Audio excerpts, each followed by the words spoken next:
What's going on? It's your man Diamond K in here, of course. The Diamond K Show on fire. TV.com, radio on fire. Happy Friday to everybody. A lot of things to talk about today. A lot of things to get into, of course, on YouTube. I am DJ Diamond K on all of the social media at the Diamond K Show.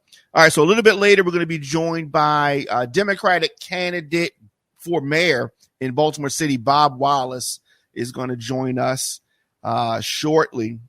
Now, Johns Hopkins University's president is calling for protesters to immediately end the encampment on the campus. So this is something that has been spreading around colleges, and this is a pro-Palestine protest. This is they want to free Palestine, and this is, it's one of those things, right? When you go to college, a lot of times students are involved in protests. So Hopkins University's president is calling for the protesters to immediately fall back. He doesn't. He's had enough.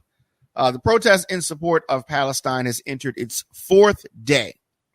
It's entered day number 4.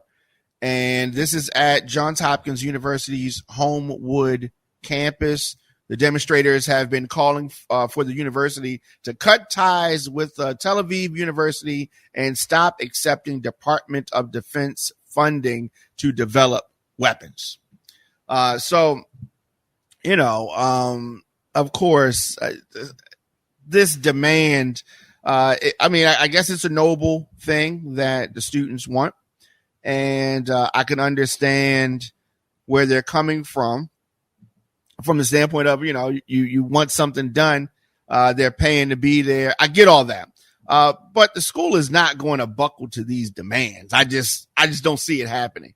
I don't see it happening. And the other thing that's so interesting, so many Americans are participating in these debates.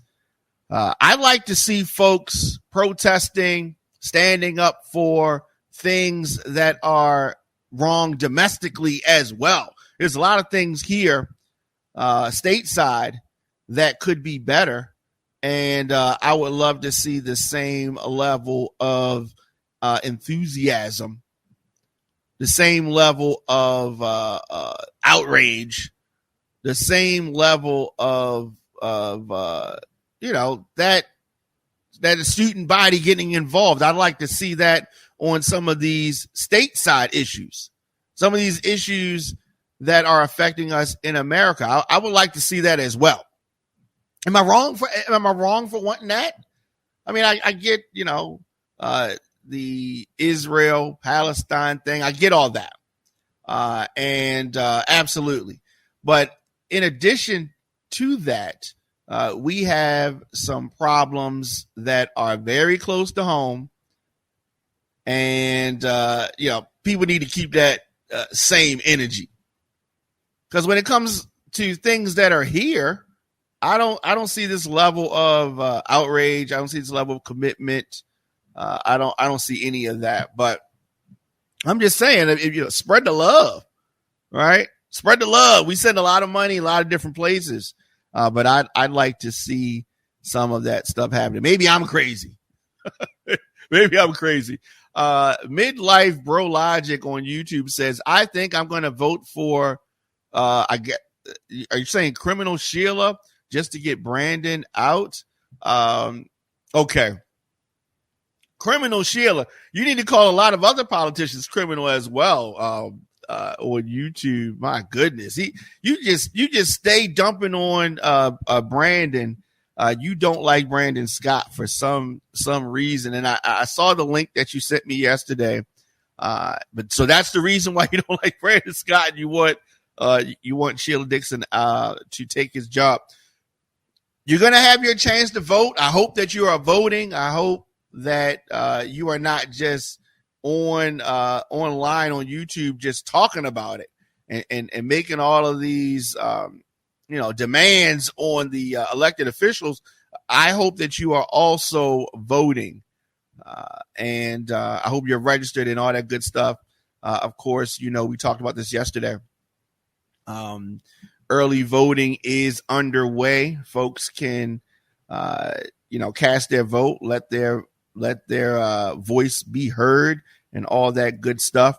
So as I said, the protest demonstrators are calling for university to the university to cut ties with Tel Aviv University and stop accepting Department of Defense funding to develop weapons.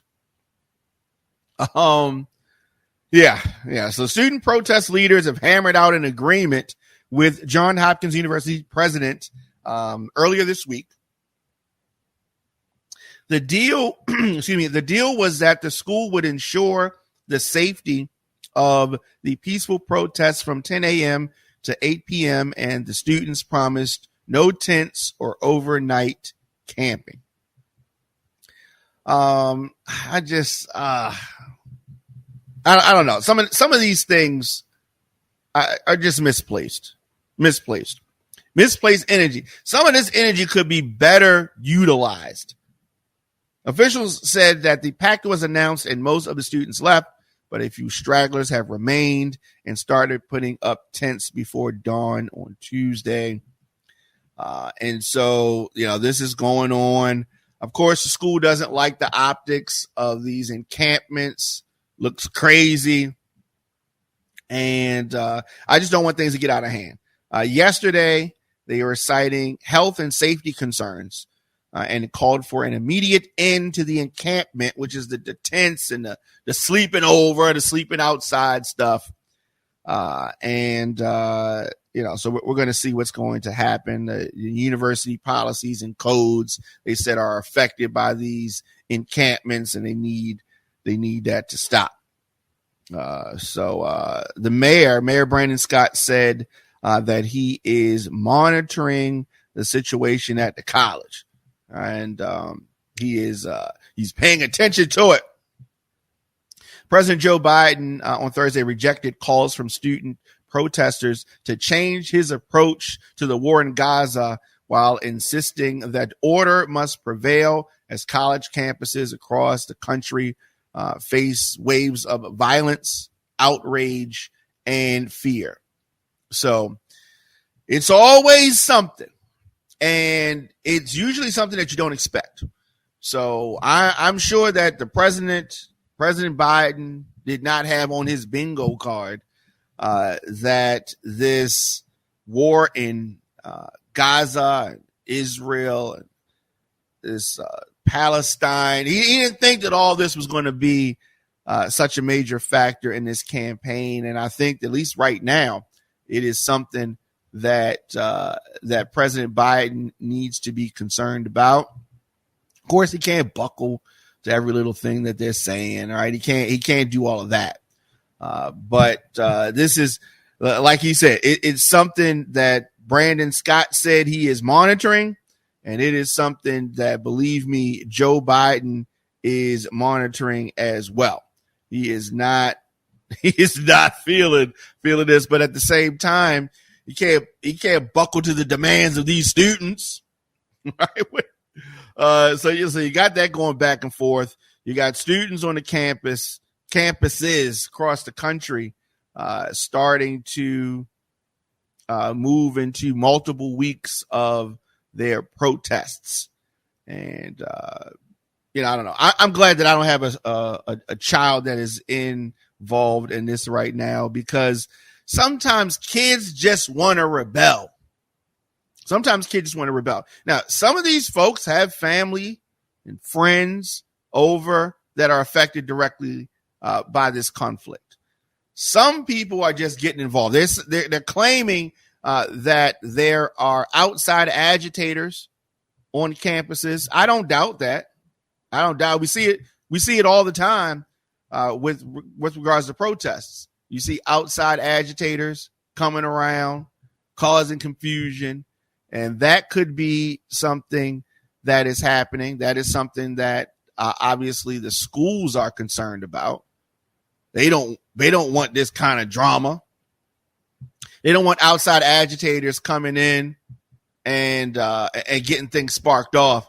But that is probably what is happening in many of these instances. So is the college protest, are we nearing an end to that? I don't know. We're going to continue to monitor that, like the mayor said, we're going to continue to monitor that, and we're going to keep you posted. Of course, music submissions, booking, or business info, contact me, djdiamondk@gmail.com, djdiamondk@gmail.com. So we move from the protests at Johns Hopkins, and I want to talk a little bit about potholes. I'm driving here to the studio today. Aside from the fact that there was an extreme amount of traffic today, potholes, super frustrating. Infrastructure and the such is all over the place. We're going to talk about that a little bit later. As I said, early voting is underway right now. You need to get involved. You need to let your voice be heard. We have a lot of races that are on the ballot. A lot of things on the ballot. And I said this, and when I talk to folks all the time, and they have all of these thoughts, and folks have a lot of thoughts. You'd be surprised how many people have thoughts, but they don't participate in the process. We need people to participate in the process. This early voting is underway right now. And I hear folks say, does my vote matter? What has voting done for me? Voting does a lot for you. Voting does a lot for you. You need to vote and you need to participate. You can't say anything if you're not participating in the process. So we have from yesterday to the 9th, right? You got 1 week, including weekends, to get out and cast your votes. Very easy to do that. And earlier in the show, we talked about our special guest, Mr. Bob Wallace, who is a candidate for mayor, Baltimore City.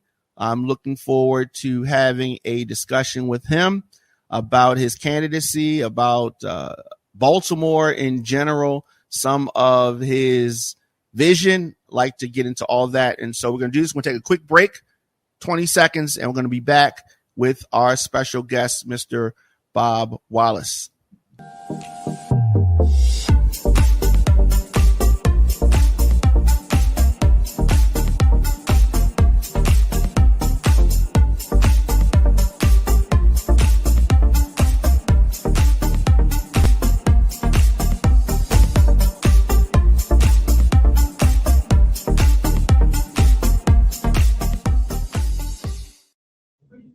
Welcome back. You may Diamond K in here. Of course, on all social media, I'm at the Diamond K Show, and on YouTube, DJ Diamond K.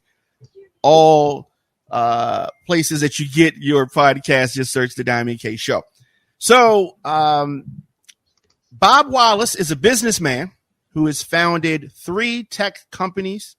It's an IT service provider, energy services company, a training company for women and minority business owners, doing a lot of things. Very busy man, and is taking the time out to embark on a campaign for what I call the toughest job in Baltimore, which is being the mayor of this great city.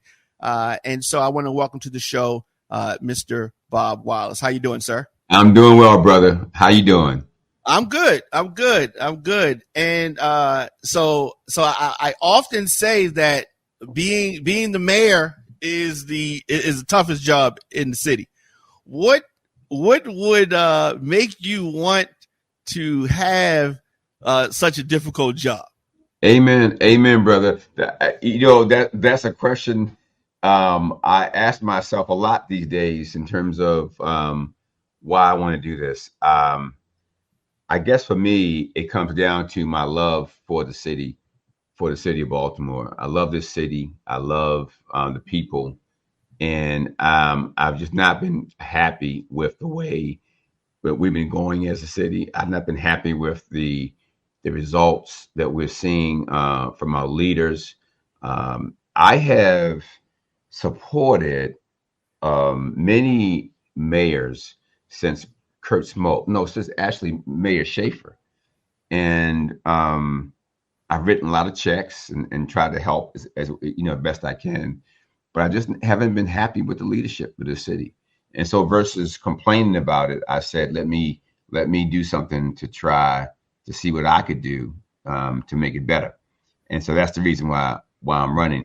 You're right. It's going to be one of the most difficult jobs out there to be done. No question about that. But we have to do what's hard in order to realize our greatness.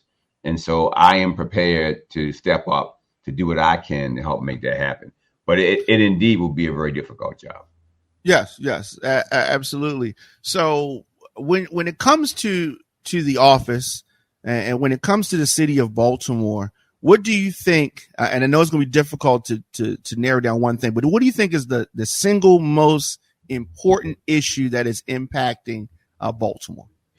So most people, when I get asked that question, they expect me to say public safety or crime.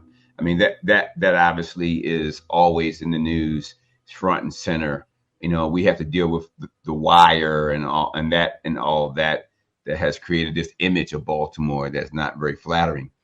But I would say to you, the number one issue, in my opinion, is resolving the economic inequality gap in our city.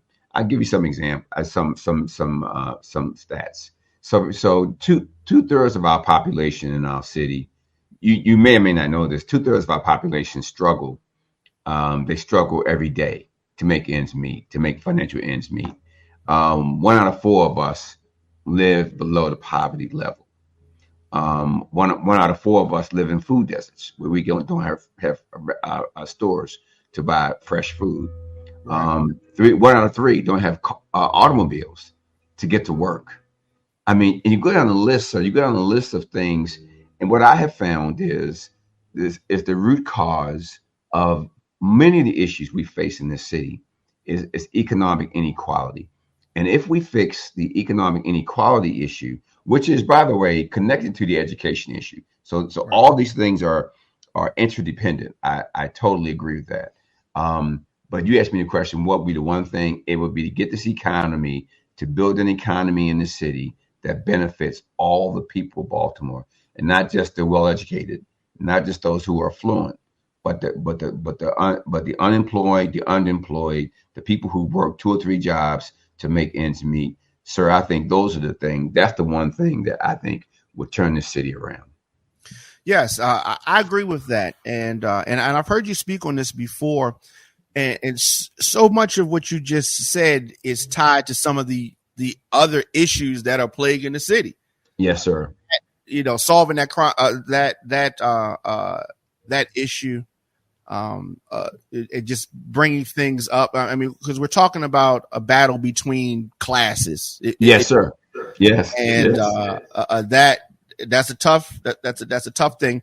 We talked a little bit about, I guess, public safety and youth violence. Do you think that youth violence in the city of Baltimore, because I've seen a lot of stats, and depending on who you ask, youth violence is decreasing or it's spiking? So, and I don't know how both things can be true at the same time. Right. Where do you sit with regards to how youth crime is affecting Baltimore? There's no question in my mind that youth crime is increasing. It is an issue, and I don't need to look at statistics or data points. I mean, I'm talking living it, right? I give you an example. I decided to, me and one of my staff members, we decided to spend some time on the light rail system, right? Just to Mm-hmm. see, because I heard all these stories about the things people were experiencing on the transportation system in Baltimore. So we got on light rail. I just wanted to experience it. It was horrible. It was horrible. You had kids smoking marijuana, the languages, the language, harassing senior citizens, just the lawlessness of riding on public transportation. And we concluded, and I see that's indicative of this sense of a sense of lawlessness among too many of our young people, and it's so different and contrary to how we were raised as young people. I was raised in Cherry Hill, and the projects Cherry Hill is a tough neighborhood. So I know about poverty. I know about gang violence. I know about drug addiction. My mother was recovering alcoholic. I understand those things, but this sense of lawlessness that we see with our young people, it has to be gotten under control. And so I think that it's a problem, and I think that's getting to be a worse problem. And I always said, and I will continue to say that crime, and everything else, but just say crime will rise to the level to which it is tolerated.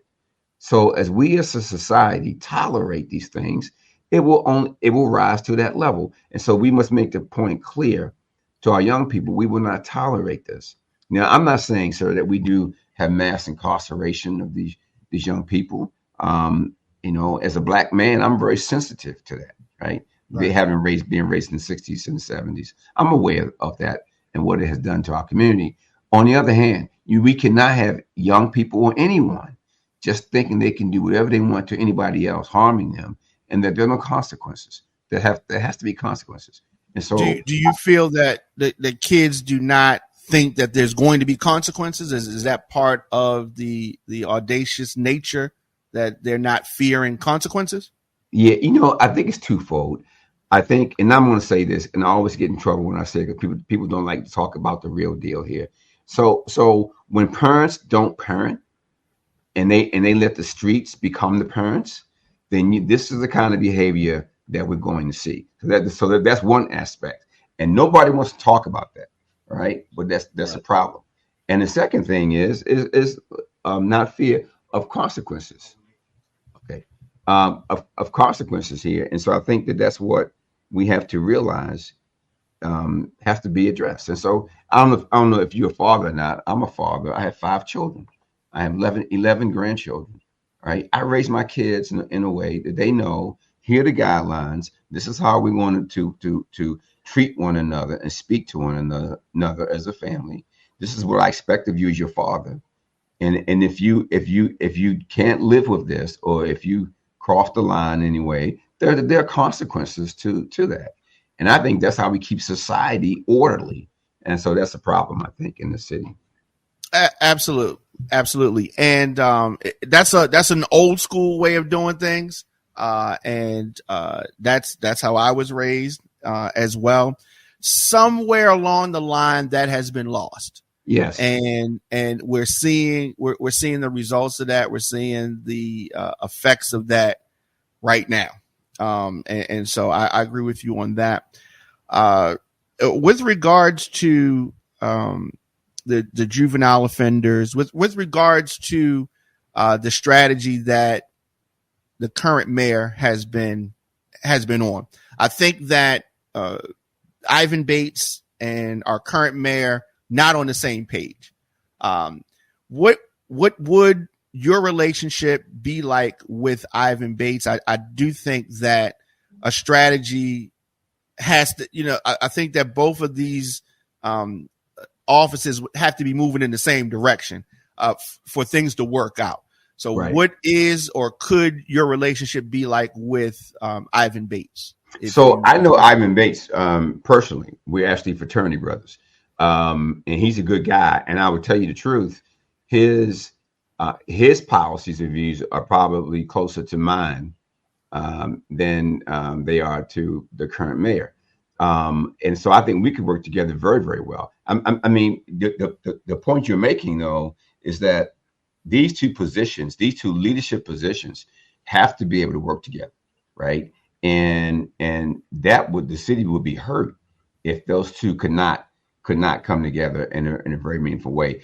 I don't think that that they are that far apart, but I do believe, I do follow more of the Ivan Bates approach to this, and it is an approach that we as a community have always had. And like you said, something happened along the way, and I have my view on what happened along the way. But we got to restore that order again in our how we treat one another and how we live together. And I think that the two positions have to be able to work together, as well as with the federal authorities, and at the state level. All four of us, the mayor, Ivan Base's office, the state, the feds, we all have to be on the same page or close to the same page. We can disagree on certain things, but I think if we have a common destination point and a common mission, we can get past our small differences. Yeah, and so what you've been talking about, and I've been following your campaign. It shouldn't seem like this, but it seems like what you propose are radical things. It shouldn't be like that because they're sensible things. But the city and the country, but let's kind of focus on the city. The city has been going down this road for a long time with regards to schools, with regards to just the city, the upkeep, so many things. Yes. So you coming in would be going against the grain with these common sense, ideas. How long do you think it would take before the citizens could see some progress? I mean, when you talk about education, so many things are wrong. Your approach is common sense, but how long before people could actually see something? Yeah, that's a great question. I think that's a fair question. So let me be perfectly transparent here. As you know, you follow my campaign, and you know a little bit about me. I mean, I have been in business, over 30 years. I've created businesses. I've created hundreds of jobs, helped families, even some of my homeboys from Cherry Hill, gave them jobs. Now their children are getting jobs in our company. So we've got generational benefit that we've been able to accrue. I think to solve the problems of this great city, we're talking about, sir, a generation to fix them. So I don't want anybody to have the misconception that Bob Wallace or any other mayor who you elect is going to fix these issues in one term, not even two terms, right? But here's what we can do. What we can do is that we can light a fire, right? And we can pivot the ship, and we can drive this big ocean liner called the city of Baltimore. We can drive it in the right direction. The problem we have now, sir, is we're going in the wrong direction. And if we keep going in that direction, we're going to go over a cliff. And then it's going to be the point of no return. What I'm suggesting with my candidacy is to let me come in, let me light the fire, let me pivot the ship in the right direction with the help of the people, and then let us together move in that direction. But I think, sir, to your point, and I'm glad you brought that up, because sometimes people have what I call the Obama effect. Do you know what the Obama effect is? So when President Obama was elected in 2008, America was in bad shape. We were at the cusp of a depression, right? And there were some people who had this belief that President Obama could turn this around in like a year or two. Well, no, he couldn't. And we in business, we call that the Obama effect, right? But one thing about that is that he was, a big part of his campaign was hope and yes, we can. And so that aspirational message had people just, wishing for the stars. It did. It was unrealistic. It did. No. And so to be clear, so that reaction that people had, that faith that they had, that passion that you saw and that I saw, because I was there, it was real and it was good. And it was a good thing. because it allowed us to pivot and do the hard things, right? That we knew need to be done, but didn't have the courage before him to do it. Well, he had the courage. He had the courage to dare to implement affordable health care for everyone. He had the courage to invest billions into renewable energy technologies. He had the courage, right, to reshape our education system. It does take that kind of courage and energy. And that's what I bring to the table. I bring that same to the table, that same kind of energy and passion. All I'm suggesting to the people of Baltimore is realistically to solve these problems. It will be a generation. It'll be 20 years or so.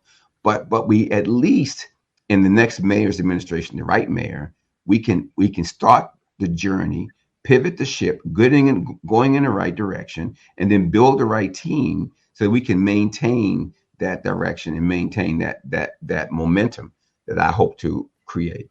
And just to be clear, you're not saying that it would take a generation before they saw any results. You're saying it would take a generation to turn things around. Absolutely, sir. So we'll see results. I mean, I can tell you, especially things that pertain to engineering. As you know, I'm an engineer. My career is engineering technology.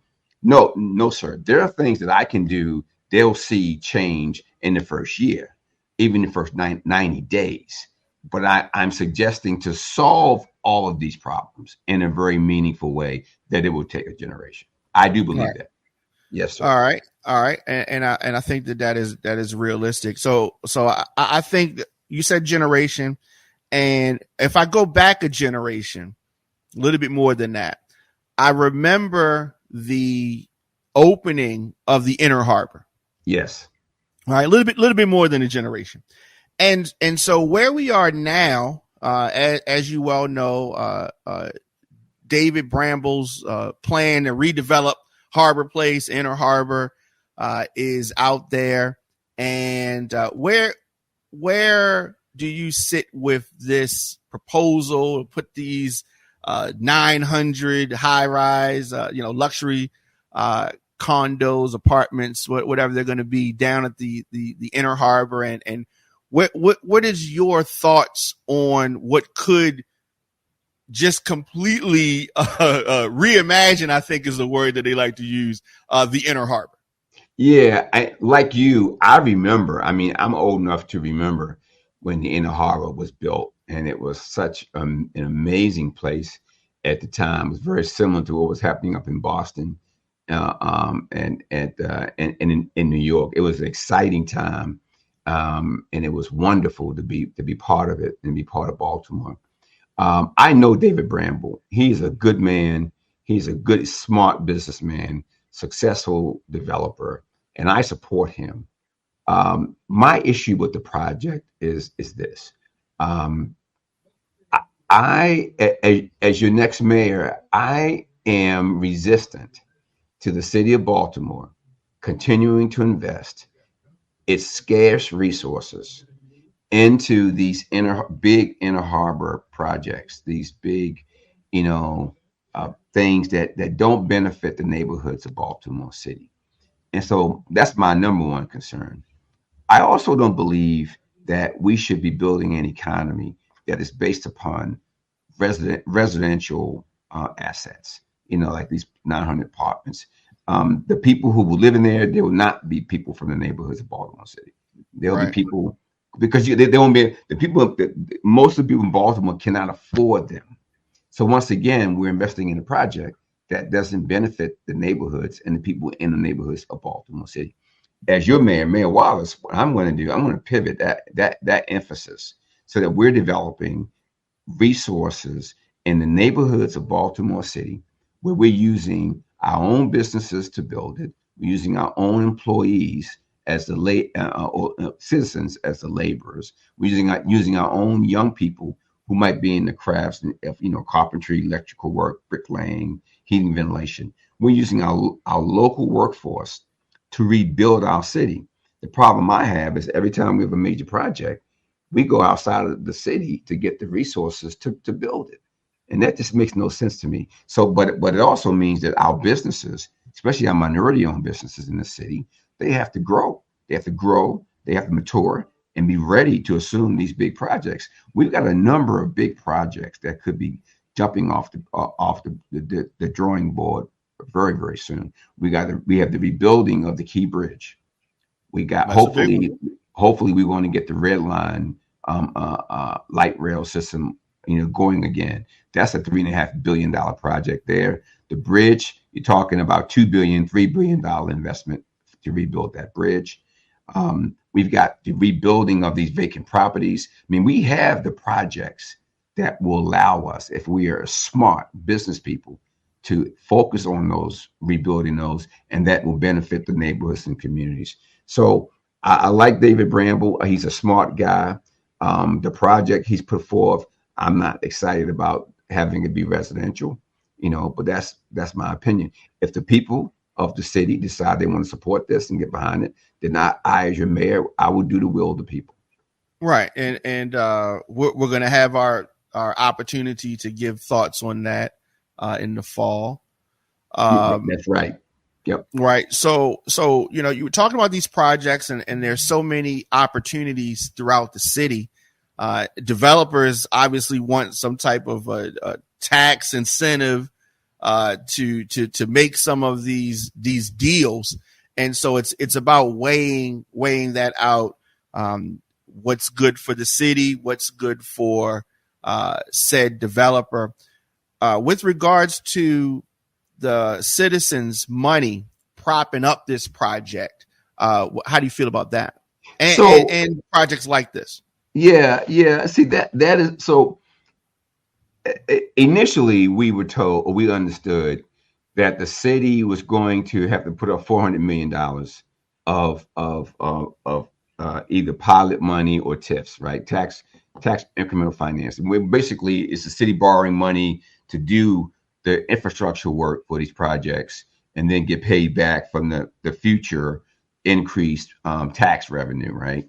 Right. Well, if you look at the projects that we have done in the city recently, where we use TIF funding or pilot funding, most of those projects have not penciled out, meaning that the city has not gotten the benefit, right? The neighborhoods have not gotten the benefit. The people of Baltimore have not gotten the benefits. The people who benefit are the developers, the investors, the people who live in the county, but who work in the city, and then they go back to the county at the end of the day. That's who benefits from these projects. We cannot keep doing this and think that we're going to rebuild our city when 2/3 of our people are struggling economically. So that's where I draw the line. I said, wait a minute, time out. Let us start investing in our neighborhoods, right? And building the people of those neighborhoods. And then we can, as a city, grow together and prosper together. So how do we invite these businesses? Like, we're talking about food deserts. How do we get healthy food into the community? How do we get some of these businesses to want to come into our neighborhoods? Yes, sir. Well, we have to change the economic equation, right? I'm a businessman. I get it. These businesses, for example, sir, food markets, the profit margins in food markets are very thin. They're like 1%, maybe 2% are the margins, the profit margins that they get. If you add on top of that the cost that's incurred by opening a store in a high risk, low income neighborhood, you're talking about increasing the cost to operate 3 to 4%. So you take those numbers, you put them together. These businesses say, wait a minute, I'm going to be losing 3% of my investment every year by investing in, let's say, Cherry Hill, where I'm from, or any other neighborhood that is low income and that is struggling, right? So what we have to do as a city is we have to help change the economic equation, the financial equation. What can the city do? What can Mayor Wallace do and his team to minimize the risk for these companies to invest in those areas? So maybe we have to cover some of the costs that the market people, the food industry would normally have to incur on their own. But we have to find a way to deviate or to re-engineer the financial equation, because otherwise the numbers just don't make sense. and So are money, you talking about capital. partnering? Are you talking about almost becoming partners with It will be these the businesses? city and the community would need to be a partner with the entrepreneur or with the company looking to invest in that area. Absolutely. Yeah, that is that's a different way of doing it. And It's in very order different. to fix some of these problems, we definitely need some different strategies. I know I'm up against the clock. A couple of quick things I want to get to, even though they are important topics. As far as the police officer shortage that is being reported, do you think that we have enough police officers? Do we need more? And if so, what is your idea to how we can attract more? So no, we do not have enough officers. We are short. Right, last count about 700 officers. And the reason that's important, this is not about expanding the police state, right? The fact of the matter is that one of the biggest deterrents to crime is the presence of law officers. It's the presence. So the more presence they can have, the more likely we are to prevent crimes from happening. We are short about 700 officers and growing. My plan is threefold. Number one, we're looking to create a program that will accelerate the movement of returning veterans from the service into being BPD officers. They come trained, they come disciplined, they come of the right kind of mentality and attitude. I think that we can accelerate them into that force. That's one part of our plan. Second part of our plan is to integrate out the BPD workforce with the surrounding university workforces, right? And when I say integrate, I don't mean create one big entity, but to cooperate more closely so that we can get better coverage of safety for the people of the city. And then the third thing that we're going to do, we're going to create financial incentives that will incentivize recently retired officers to come back to the force for 1 or 2 years to give me a chance to close the gap of officers that we currently have. Policing is a noble profession. It has been, and recently it has been tarnished, no question about it. It has always been a difficult relationship between policing as an institution and the Black and brown communities of America. No question about it. And that's because of the history of Because of the history. yeah. Yes, exactly right. Police. I tell people just the other thing I say. I get in trouble with. I say policing as an institution, was never designed to serve and protect Black folks. It was designed to control Black folks. So that's a historical fact. We need to recognize that as a society, and then move forward together to create a better system. Absolutely. So recently, earlier this week, one of your opponents dropped out of the race, and to many folks' surprise, immediately endorsed. So Through Vignaraja drops out the race and then immediately endorses Sheila Dixon. Surprised me. I was in my office preparing for my show, and I see the two of them in a joint press conference. I thought something was wrong with my computer. I didn't know what was going on. I just witnessed a debate between you all, and then this happened. So, couple of questions. Did Through Vignaraja call you, since he called everybody else, allegedly, about his endorsement? And what are your thoughts on this recent consolidation of the field? Well, we did have a conversation, and this happens in campaigns like this one. You get near the end, and you start thinking about, okay, what is the right strategy to finish this race? And so we do have conversations with each other. So I was aware of that possibility. I did not know that there would be an endorsement, but I knew there was conversations going on. Look, when I got into this race, I got into this race because I wanted to be the change candidate, right? You got current mayor, you got previous mayor, and then you got Bob Wallace, and you had Theroux, but now Theroux's gone. I was the change candidate, and that hasn't changed for me. So I hope that Theroux supporters, who obviously wanted change as well, would see that Bob Wallace would be their best choice to support me. We are behind in the polls, no question about that. But we have a path. We think we have a path to victory here for this, and I think Theroux's getting out of the race. I think that gives us some more possibilities and opportunities to close that gap. I saw the statement that you gave in reference to this topic, and what I thought was interesting about it is that you said, and I'm gonna paraphrase you, basically that the things that Theroux was saying previous to getting out of the race was true about Sheila Dixon and Mayor Scott. And yes. that, so of course now he's saying like Sheila's the best thing, but before he was saying something else. And I thought that was an interesting and an honest observation. It's like, keep the same energy. You were just saying this, now you're saying something else. And, so that is one of those things. So it seems to me that between the former mayor and the current mayor, it's personal. Right, like they got like some personal issues. Do you have any personal issues with either of these candidates? You know what? The only issue I have is performance. Right, the performance of, can you fix the problems of the people in the city who have been suffering so long and who have lost hope in the future? That's what my issue is. So if they cannot, if neither of them can address those issues, then they should not be the mayor. And what I'm asking people to consider when they make their decision on who they vote for, all I ask them to do is compare and contrast.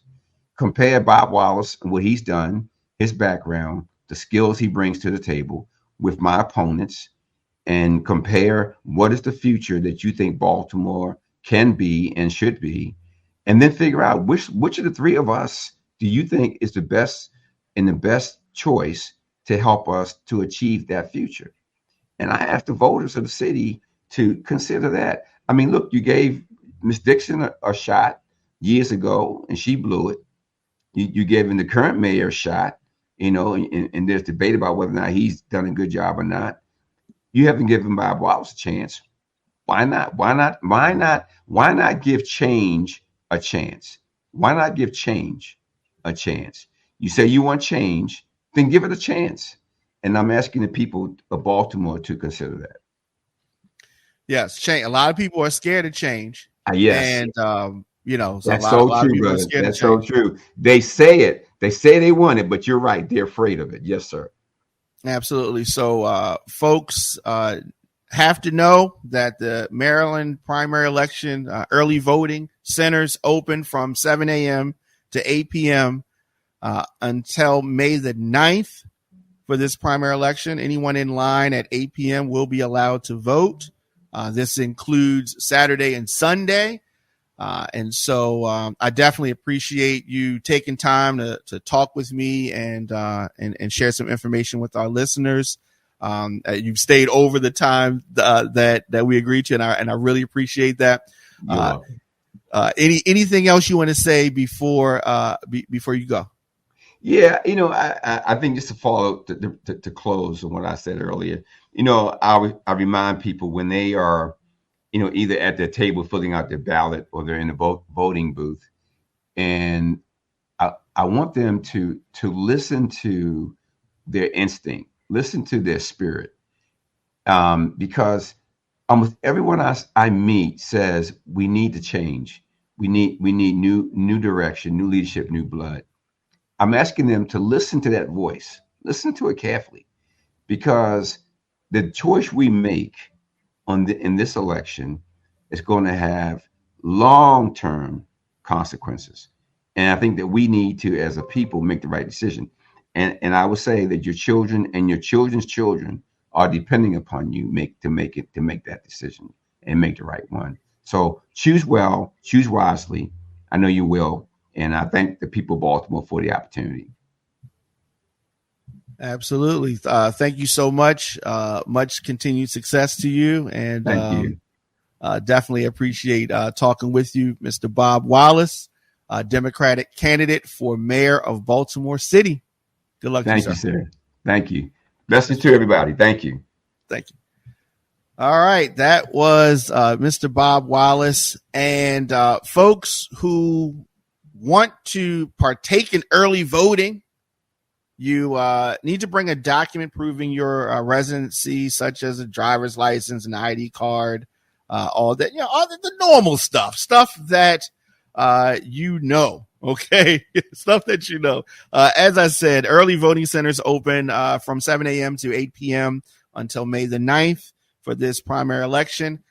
If you are in line at 8 p.m., they're still going to let you vote. So don't feel no kind of way. You're going to still get to vote as long as you are in line. Eligible but unregistered voters can register to vote at an early voting center in the county or city. Registered voters can vote early at any voting center in their jurisdiction. Any voting center in their jurisdiction. And so a lot of different things, going on. The deadline to request a mailed or faxed mail-in ballot, 8 p.m. by mail, 11:59 via fax, email. You can do that May the 7th. May the 10th is a deadline to request a electronic mail-in ballot, 5 p.m. by mail, 11:59 via fax or email. And of course, this is all pointing to the big day, primary election day, which is May the 14th, mail-in ballot return deadline and a deadline for in-person registration. So we're going to be talking more and more about this. Of course, Midlife Bro Logic on YouTube is saying, no debate, Brandon is horrible. You clearly do not like Brandon Scott. That we are clear about. And so just tuned in, we were talking with Democratic candidate Bob Wallace, and he shared some thoughts for his vision for the city of Baltimore, said that things are going in the wrong direction. Speaking of direction, the Baltimore City Department of Transportation, what they call the maintenance division, I want to talk about them for a second.